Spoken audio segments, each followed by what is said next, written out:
Listen, breathe for a second, because I'm about to talk to the version of you that keeps smiling in public like nothing's wrong, while your body is quietly screaming behind the curtain. Yeah, you know exactly what I mean. You walked into that clinic thinking it was just a checkup, just numbers, just paper, just a routine little poke. But then you saw it, that pause, that tiny delay that lasts 1 second too long, and suddenly the air changes. The nurse gets quiet. The doctor stops doing that fake calm voice. They look at your chart, then they look at you, then they look back at the chart like it's lying to them, and you hear it, not even meant for you. A whisper. How are you still standing? And in that moment, your whole life flashes differently, because you already knew something was off. You've been knowing. You've been waking up tired. Not, I need coffee, tired. I'm talking about my soul feels heavy, tired. You've been moving through days like you're wearing a backpack full of bricks, telling everybody you're fine because you don't want the pity, and you don't want the lectures, and you don't want the look. That look people give you when they think you're fragile. So you just keep going, and that doctor's whisper. It didn't shock you as much as it should have, because your body's been whispering it for years, and you didn't listen. No, don't flinch. Don't turn this into a sad story. This isn't a funeral speech. This is a theft. I'm here to steal back something you've been robbed of. Your fire, your respect for yourself, your refusal to collapse. Because if a trained professional, someone who's seen all kinds of disaster in human form, looks at your blood and goes quiet, it means something. It means you have been surviving on pure will, not luck, not blessings, not some cute, everything happens for a reason, quote, you scroll past. Will. You've been running on fumes, and you still showed up. You still paid bills. You still answered calls. You still carried people who wouldn't carry you. You still held it together while everyone else fell apart over things you handle every day like it's normal. And that whisper was the truth leaking out. The truth is you're not fine. You're forged, but you've been acting like you're just tired. Let me ask you something. How many times have you sat in your room at night, phone in your hand, staring at nothing, feeling everything, and telling yourself, just make it to tomorrow? How many times have you swallowed your anger because you didn't want to be too much? How many times have you felt your chest tight, not from exercise, but from holding in words you deserved to say? How many times have you laughed in a group while your mind was somewhere else, somewhere dark, somewhere honest? You didn't just survive stress. You survived betrayal. You survived disappointment that came dressed like love. You survived people promising you the world and handing you a receipt for pain, and you're still standing. That's not normal. That's terrifying. To the weak, to the careless, to the ones who thought you'd fold the first time life pressed down. And here's the part nobody says out loud. Some people don't want you healthy, not because they're evil in a cartoon way. No, because your sickness makes them comfortable. Your exhaustion keeps you quiet. Your self-doubt keeps you obedient. Your I'm okay keeps them from being held accountable. You being half alive keeps them in control. Because the moment you're fully awake, fully charged, fully done with everyone's nonsense, you're dangerous. So they call you dramatic. They call you intense. They call you cold. They call you complicated. Nah, you're just not easy to manipulate anymore. And that blood test, listen to me, That blood test is a receipt of everything you endured, every sleepless night, every time you skipped meals because your mind was eating itself, every time you smiled through disrespect, every time you stayed when you should have left, every time you begged the universe for a break and got another round instead. Your blood remembers, your body keeps score, and that doctor whispering, that's not just about medical numbers, that's a spiritual audit. It's your life saying, look what you've been doing to yourself. Now, here's your first hook. If you can survive what's in your blood, imagine what you could do if you stopped bleeding for people who don't deserve a single drop. Yeah, imagine the damage you could do in the best way if you stopped handing your energy to clowns who keep you tired. Because I need you to understand something that might sting. You've been treating your strength like a free trial. Everybody gets access, everybody gets benefits, everybody gets the best of you. And what do you get? A seen message, a weak apology, a last-minute invite, a half-love, a maybe, a you're overthinking. No, you're not overthinking. You're finally thinking, and it scares them. Because you've been the quiet one for so long that people started confusing your silence with permission. They started thinking you wouldn't bite back. They started thinking you don't notice. But you notice everything. You just don't always react. And your body has been reacting for you. Headaches, tight jaw, back pain, random fatigue, mood swings you blame on stress. That's not random. That's your nervous system waving a red flag like, hey, we're not safe. Not safe around certain people. Not safe in certain rooms. Not safe in certain conversations where you shrink yourself to keep the peace. Let me tell you what that whisper actually means. How are you still standing? It means you've been dying in pieces and still showing up whole. That's not a compliment. That's an alarm. So here's the threat you need. Yeah, I said threat. If you keep living like this, you'll survive everybody else's storms and drown in your own. You'll keep saving everyone. And eventually you'll become someone people visit in regret. They'll post you with a caption like, I wish I checked on them more. And you'll be sitting somewhere, wherever souls go, laughing like, you checked on me, you just didn't listen. No, we're not doing that. Not with you. Not after you've already proven you're a walking miracle with teeth. So listen close. Your comeback starts with honesty. Not the cute honesty you post online. I'm talking brutal honesty. The kind where you look in the mirror and say, I'm tired of living like I'm disposable. I'm tired of being the strong one for everybody. I'm tired of pretending I don't need rest. I'm tired of apologizing for having boundaries. Because boundaries aren't selfish. Boundaries are life support. Boundaries are the IV drip for your soul. And you've been walking around with no protection, letting people inject their chaos straight into your veins. No wonder your blood looks like war. No wonder your doctor whispered, you've been at war, and you've been acting like it's just a busy week. Let's get even more real. Sometimes you don't want to heal, because healing means you have to admit who hurt you. Healing means you can't keep calling them misunderstood. Healing means you have to stop protecting the people who damaged you. Healing means you have to accept that some of your pain came from someone you loved. And that hurts in a different way. That hurts like betrayal with a familiar face. So you choose to stay sick, not physically, mentally, emotionally. Because at least sickness keeps the story consistent. At least sickness keeps you from making the hard choices.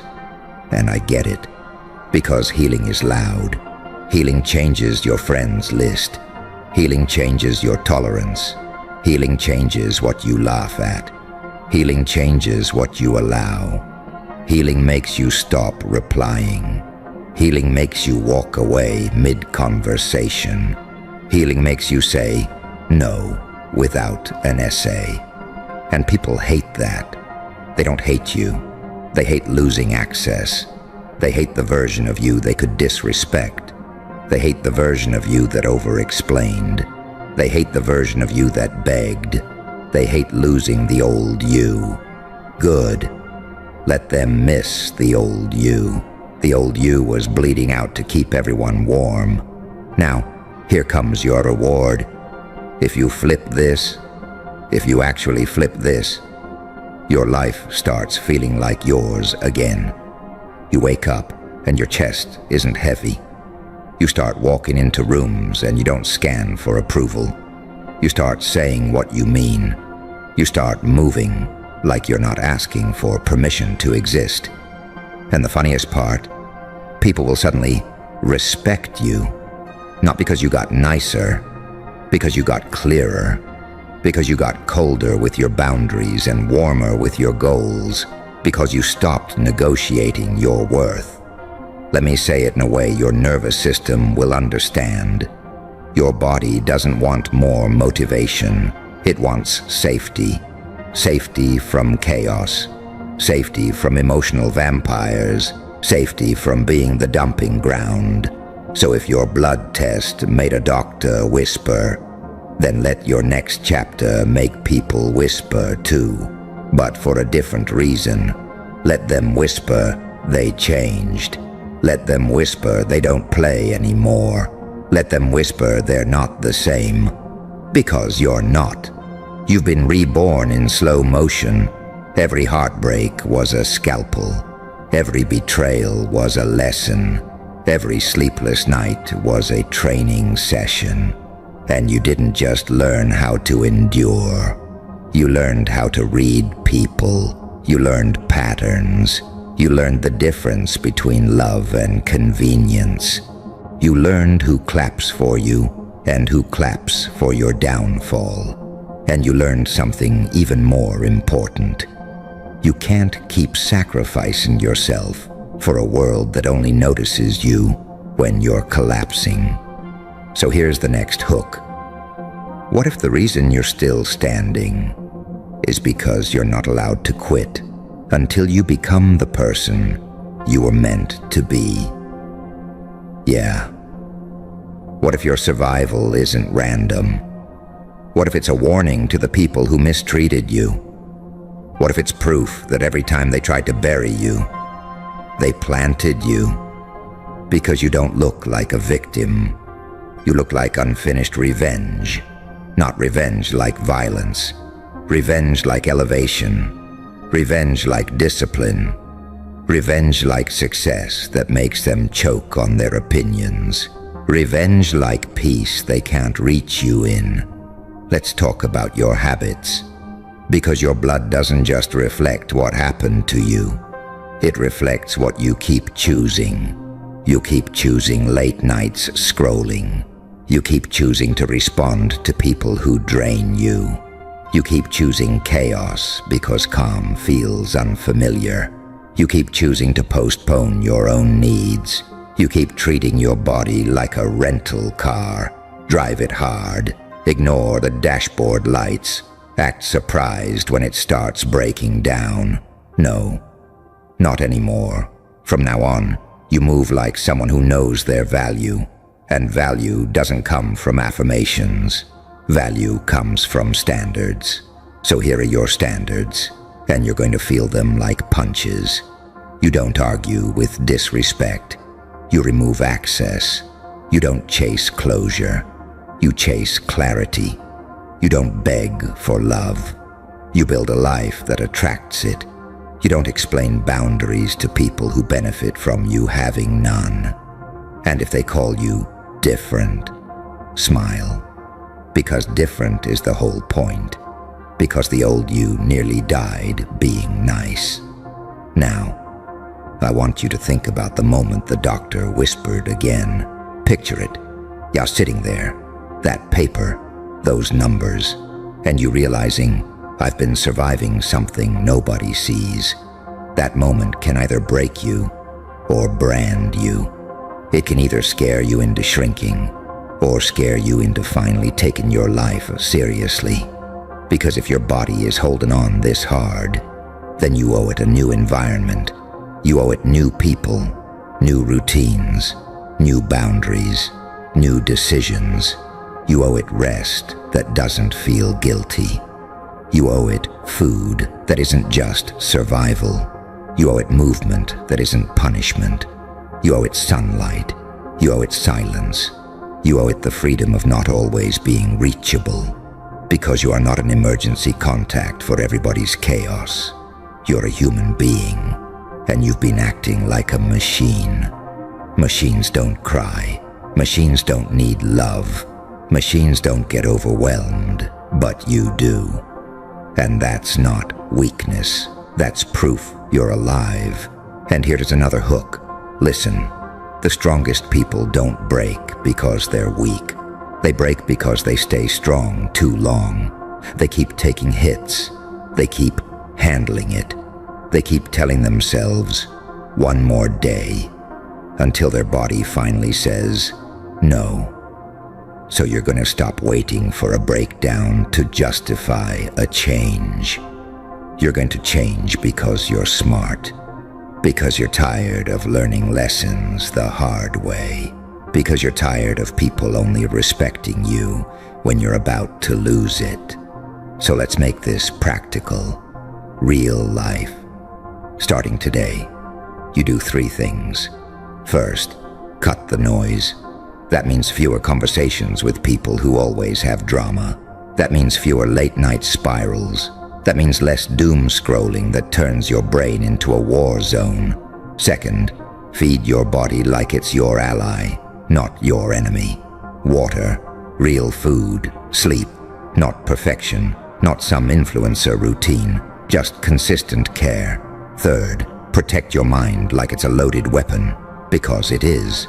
Your mind can build empires or dig graves, and if your mind is always in survival mode, it's not going to create, it's going to defend. That's why you can't focus. That's why your motivation disappears. That's why you start things and don't finish. You're not lazy, you're overloaded, and the people around you, some of them benefit from you being overloaded because an exhausted you is easier to control. An exhausted you doesn't ask questions. An exhausted you accepts crumbs.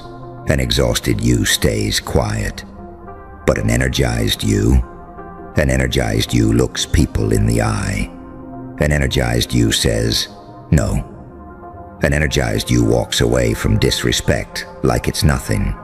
An energized you starts winning and doesn't apologize for it. So let's talk about the dark part. The part you don't say out loud. The part you keep buried. You've thought about giving up. Not always in a dramatic way. Sometimes it's subtle. Sometimes it's just, you're not caring anymore. You stop replying. You stop dreaming. You stop trying. You exist. That's it. And you call it being realistic. Nah, that's a slow surrender. And you didn't survive all that to surrender quietly. So here's what I want you to do the next time life hits you in the chest. The next time you feel that familiar heaviness, you're going to talk to yourself like you're the only person who can save you. Because you are. You're going to say, they don't get to take me out. Not after all that. Not after everything I endured. Not when I'm this close. Because you are close. You don't feel it because you're tired, but you're close. Close to a breakthrough. Close to a new identity. Close to a version of you that doesn't beg, doesn't chase, doesn't fold. And the people who used to underestimate you, they're going to feel it first. They're going to feel the distance, They're going to feel the silence. They're going to feel you no longer reacting. They're going to feel you no longer trying to convince them. And it's going to mess with them because they were used to you being available, used to you being forgiving, used to you being the bigger person. You can still be the bigger person, just not the bigger target. And that's the difference. Now another hook. What if the doctor whispering wasn't fear? What if it was respect? What if it was them realizing they're looking at someone who has been through hell and came back with receipts? Because your blood doesn't just carry oxygen. It carries your story. It carries the nights you thought you wouldn't make it. It carries the mornings you got up anyway. It carries the times you smiled for someone else's comfort while you were falling apart. And you're still standing. So I'm going to ask you a question, and I want you to answer it with your chest. If you can survive that, why are you still letting small people make you feel small? Why are you still letting their opinions steer your life? Why are you still waiting for them to approve of your growth? They don't want you to grow, because if you grow, you outgrow them, and they know it. So they keep you in a box. They call it humbling you. They call it keeping you grounded. They call it being honest. No, they're scared. Scared you'll realize you were never hard to love. You were just surrounded by people who didn't know how to treat a rare thing. So now you treat yourself like you're rare. You move like your life matters, because it does. And you don't need anyone to validate that. From this moment forward, you stop living like you're trying to prove you deserve to exist. You already exist. You already survived. You've already done the impossible. Now you live like a person who knows they're not easy to replace. Because you're not. There's only one you. One mind like yours. One heart like yours. One set of scars that turned into armor. And you're going to start using that armor the right way. Not to block love. To block nonsense. Not to push away the good. To push away the draining. Not to become cold. To become untouchable by disrespect. And when you start moving like that, your whole life changes. People speak to you differently. Opportunities find you differently. Your confidence returns like it was waiting for you to stop doubting it. Your focus sharpens. Your voice gets louder. Your eyes stop apologizing, because you're not here to be liked. You're here to be free. And I want you to remember the whisper, not as a fear, as proof. Proof that you've been carrying too much. Proof that you've been surviving in silence. Proof that you're stronger than you think. And proof that if you can keep standing while your blood looks like a battlefield, then the next time someone tries to break you with words, with disrespect, with manipulation, with doubt, you're going to look at them like they're funny. Because compared to what you've already survived, they're nothing. And now, you're going to start acting like it. You're going to stop wasting time explaining your worth. You're going to stop trying to be understood by people committed to misunderstanding you.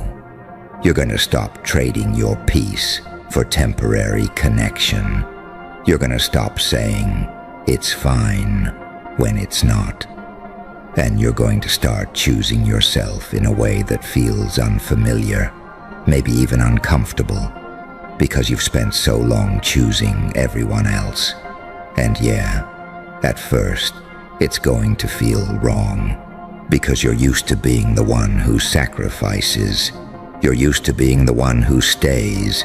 You're used to being the one who forgives. But you're going to learn something powerful. You can forgive someone and still never let them touch your life again. You can love someone and still walk away. You can miss someone and still choose peace. That's maturity. That's power. That's you finally taking your life back. So the next time you feel weak, the next time you feel tired, the next time you feel like quitting, I want you to hear that doctor's whisper again. How are you still standing? And I want you to answer it, not with words, with action, with discipline, with boundaries, with a life that looks like you finally stopped bleeding for people who were never worth the stain, with a routine that heals you, with choices that protect you, with a mindset that doesn't negotiate with self-doubt, because you weren't built to collapse quietly. You were built to rise loud. You were built to become the problem for every obstacle in your way. You were built to take everything they tried to ruin you with and turn it into fuel. And once you realize that, once you truly realize that, you stop asking, why me? And you start saying, try me.